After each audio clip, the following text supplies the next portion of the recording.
L'heure est grave. Aujourd'hui, ce n'est plus possible. Mon coin couture est dans un état.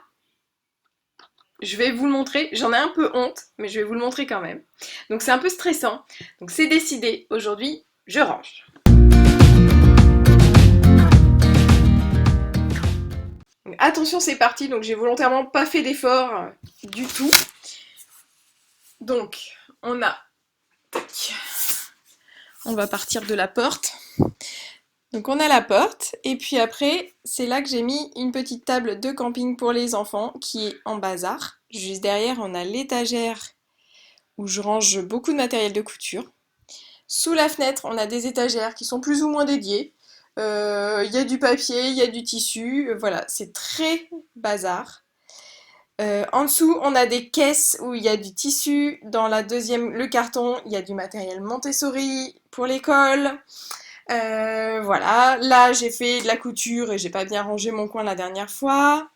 Et au-dessus, on a des étagères, j'ai du carton de récup, enfin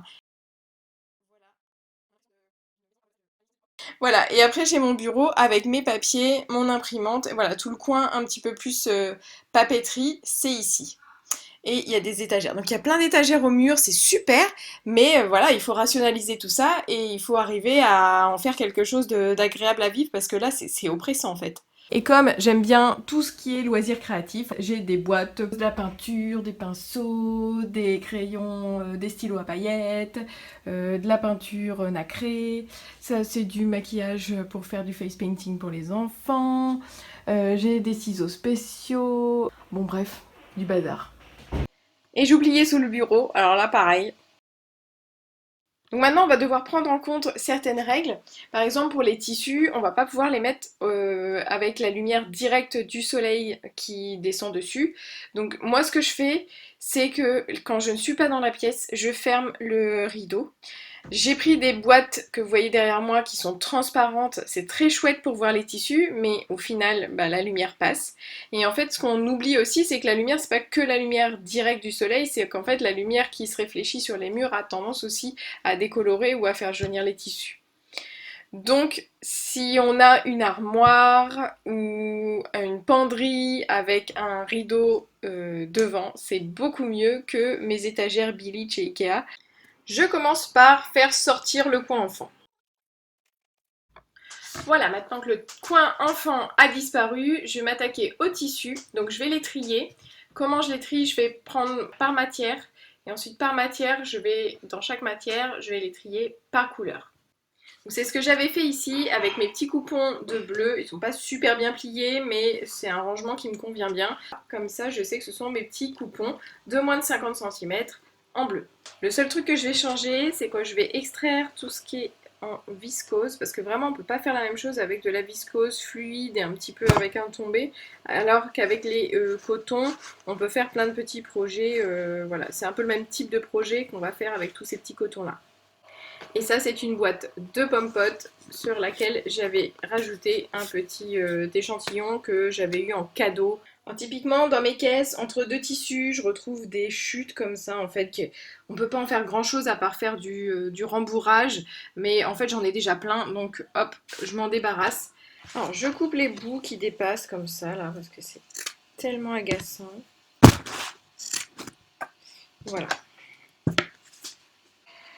Un point à mi-parcours pour mon rangement des tissus. Donc là, il y en a encore plein par terre. Là-bas, le tas qu'on voit dans le coin, c'est toutes mes chutes que je vais trier pour que ça rentre dans ma boîte à chutes. J'ai pas besoin de plus que le contenu de cette boîte, donc ça va rentrer.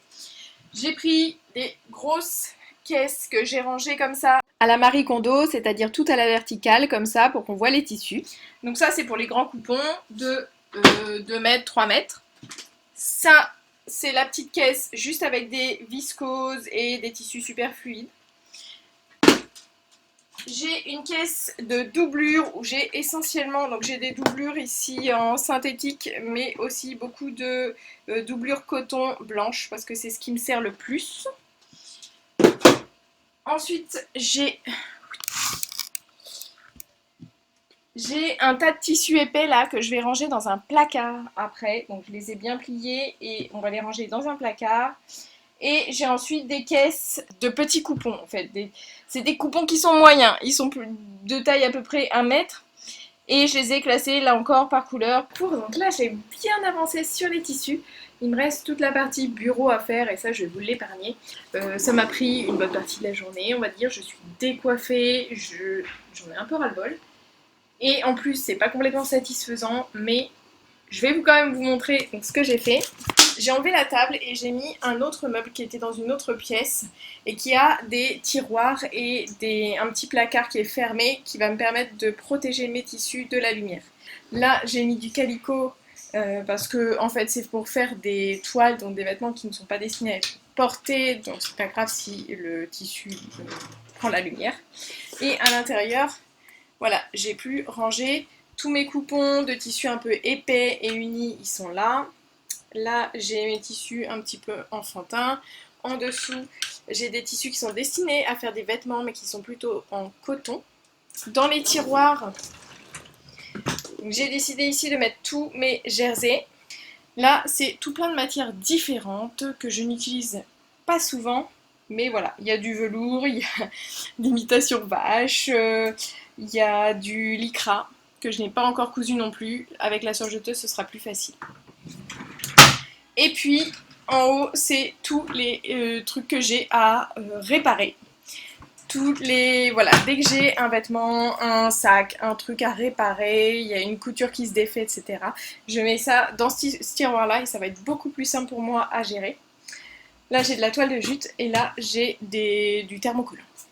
Tout ce qui est en rouleau, c'est-à-dire par exemple le papier pour décalquer, tout ce qui est toile enduite qui ne doit pas être pliée, hop, je mets ça dans les boîtes sur le côté, donc hop, voilà. Et ensuite ici, j'ai mes stockages, en fait ce sont surtout des petits coupons, et là en dessous, ce sont des matières plus fluides, on va dire que je dois coudre bientôt. Peut-être que je vous ferai un petit point sur ce que j'ai cousu parmi tout ce que j'avais à coudre. Là du coup ça m'a dégagé une étagère pour mettre mes livres de couture et les patrons. Donc là les patrons c'est pareil, c'est un gros boulot de rangement que j'ai à faire. Il y en a plein qui sont dans cette pochette là. Là-haut c'est tous les tout petits coupons. Ils sont classés par couleur, couleur chaude, couleur plutôt blanche, couleur bleue. Là ce sont les boutons. Là-haut ce sont les petits coupons mais bariolés. Là, ce sont les chutes. J'ai trié pour que ça rentre dans cette petite boîte-là. Et ici, ce sont les doublures. Ce gros carton-là, c'est la récup. Et en fait, ce sont que des vêtements, des choses que j'ai récupérées. Je me suis dit, ça peut servir. Et je mets ça là-dedans. Et bah, après, il faut que je m'en serve en fait. Donc là, c'est pas du tout optimisé parce qu'il faut que ce soit visible. Donc peut-être qu'il faudrait que je sorte chaque élément. Peut-être en prendre ce qui est réutilisable. Prendre les boutons, prendre des bouts de motifs. Voilà, c'est pour ça que je les garde. Mais bon, il va falloir faire du tri. Et à côté, c'est une caisse de grands coupons, plus de 3 mètres. Il est tard, j'ai passé ma journée à ranger, donc là je vais m'arrêter et je recommence demain. Quelques jours plus tard, me revoilà, donc on n'avait pas fini notre rangement. Moi j'ai fini la partie papier, donc j'ai bien débarrassé, etc. Et maintenant je suis ravie d'avoir mon coin bureau qui est là derrière cette caméra et le coin couture qui est là, qui se poursuit au début de bureau de l'autre côté. Avant de passer à la mercerie, parce que la mercerie, je ne l'avais pas triée et il y avait besoin d'organiser tout ça, je vais vous montrer ça juste après. Je vous parle des différentes manières de ranger ces tissus, donc dans ce que j'ai pu voir ici ou là. Alors il y a plusieurs manières. Déjà on peut les mettre sur des cintres, je vous parlais d'avoir nos tissus dans une penderie pour les avoir à l'abri de la lumière. On peut les mettre tout simplement sur des cintres en les faisant pendre sur la barre. On peut aussi les mettre dans un placard, sur des étagères, mais enroulés autour d'un carton, un petit peu à la manière d'une mercerie. Et puis on peut aussi le mettre dans des pochettes à rabat. Pour ça vous pouvez regarder des tutos, et moi je trouve qu'ils se prennent un petit peu la tête. Moi j'ai juste mis mon tissu à l'intérieur de la pochette, j'ai fait ressortir un petit peu, j'ai replié sur l'avant, et je mets ensuite les élastiques. Voilà. c'est pas forcément le plus économique ni le plus pratique à ranger parce qu'il faut quand même s'assurer à chaque fois que ça fait la taille de notre pochette. Voilà, moi j'arrive un petit peu plus à ranger avec ma méthode Marie Kondo dans les boîtes parce que j'arrive à replier. À la limite, si ça ne rentre pas avec un pliage, je replie une autre fois et ça rentre. Donc ça va plus vite. On passe à la mercerie. Là, le chantier va s'axer autour de cette caisse qui est un fourre-tout incroyable et ce sac qui ne ferme absolument plus tellement il y a de choses dedans. Et puis il y a aussi ce petit sac sur lequel je suis tombée en faisant le tri des tissus et qui contient quand même des trésors.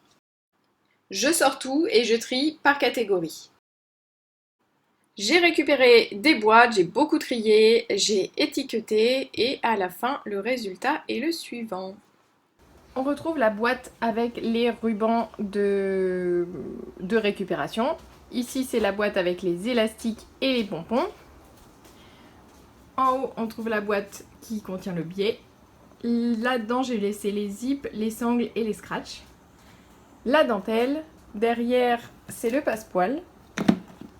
Ici, tous les petits accessoires, les rubans, la corde, les cordons, les aiguilles, les fils, ça je laisse comme c'était. Et puis, j'ai étiqueté aussi cette boîte-là avec les élastiques, les œillets, pression, attache et puis des réserves d'épingles et de craie. Et puis là c'est tout mon matériel duquel je me sers absolument tout le temps quand je couds. Et puis là j'ai accroché ça au mur parce que je ne savais pas où la mettre, tout simplement avec un trombone à la MacGyver. Éventuellement, je rachèterai peut-être des tiroirs comme ça parce que c'est bien pratique, mais là je fais avec ce que j'ai pris des boîtes de thé pour ranger et c'est bien, c'est à l'abri de la lumière et de la poussière et c'est déjà l'essentiel. Alors c'est l'heure du bilan forcément super positif quand on a rangé comme ça. Bon, j'ai mis quand même 2 jours complets à ranger intégralement cette pièce de 7 mètres carrés, mais là, la satisfaction est immense quand je rentre dans cette pièce. En plus, ça sent bon, ça sent meilleur. Tout est à sa place, donc je retrouve facilement tout ce dont j'ai besoin. J'ai une vision claire de mes tissus, j'ai une vision claire qui donne envie de les utiliser. Et donc du coup, je vais attendre avant de racheter du tissu. Donc là, c'est vraiment, vraiment bénéfique. J'ai un endroit pour mettre les choses à raccommoder. Et ça, je trouve ça bien aussi, de pouvoir batcher toutes ces tâches un peu pénibles. Et si j'avais pas eu un tiroir, j'aurais sûrement pris une caisse ou quelque chose comme ça. Et puis j'ai aussi ma caisse à récup, donc pareil, quand j'ai quelque chose que j'ai envie de jeter, je peux même pas le donner parce qu'en fait il y a déjà des accros, j'ai honte de donner ça, mais je peux récupérer des choses dessus, des boutons, peut-être un motif ou des choses comme ça, je mets dans ma caisse de récupération et voilà, il y a néanmoins un tri à faire là-dedans, c'est clair. Et puis j'ai vraiment eu une prise de conscience quand j'ai fait ce rangement. J'ai trop de tissus en fait, et c'est peut-être aussi votre cas. On achète, on a vraiment trop de tissus. Donc maintenant j'ai des projets que j'ai envie de coudre comme je viens de vous le dire. Et puis il y a aussi des choses, des tissus que j'ai achetés sans avoir de projet précis. Donc là ce qu'il va falloir c'est trouver un projet pour ces tissus là et puis arriver à les coudre. Et puis vraiment, il y a un problème de chute. Il y a vraiment un problème de chute en fait, parce que je ne parle pas des toutes petites chutes que j'aurai dans mon petit carton là, je parle de toutes les chutes que j'ai dans les caisses là, que j'ai triées par couleur. J'en ai plein, il y en a que j'ai depuis 20 ans. Et je pense que ce serait bien que j'arrive à trouver un système, peut-être avec d'autres personnes qui ont aussi des chutes, et qu'on se les échange en fait, qu'on puisse faire des petits projets, parce qu'une fois qu'on a tout cousu, peut-être pas un, mais au moins 2, 3 projets avec ce tissu, en fait on s'en lasse. Et même si on l'adore, peut-être qu'il pourrait servir à quelqu'un d'autre et qu'en échange on aurait un nouveau motif qui nous motiverait davantage. Donc voilà, la discussion est ouverte. Si vous avez des commentaires à faire là-dessus, si vous avez des idées, je suis preneuse, mettez-les en commentaire de cette vidéo et échangeons sur le sujet.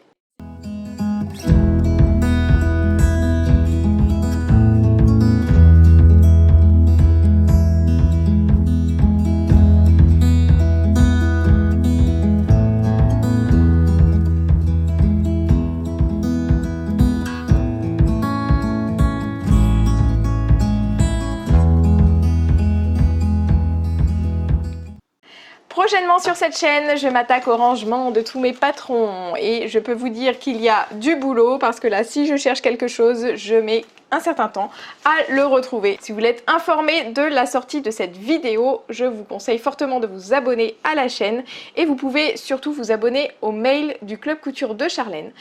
Tous les mercredis, j'envoie le tuto qui est sorti dans la semaine et j'ajoute aussi des astuces de couture, j'ajoute des patrons qui m'ont bien plu, des bons plans avec des patrons pas chers en promo, voilà, des choses que j'ai trouvées et que j'ai envie de vous partager pour que vous vous sentiez moins seul devant votre machine à coudre. Pour s'inscrire au mail du Club Couture de Charlène, c'est très simple, il faut juste cliquer sur le lien sous cette vidéo. Voilà, on se retrouve très vite pour un nouveau tuto.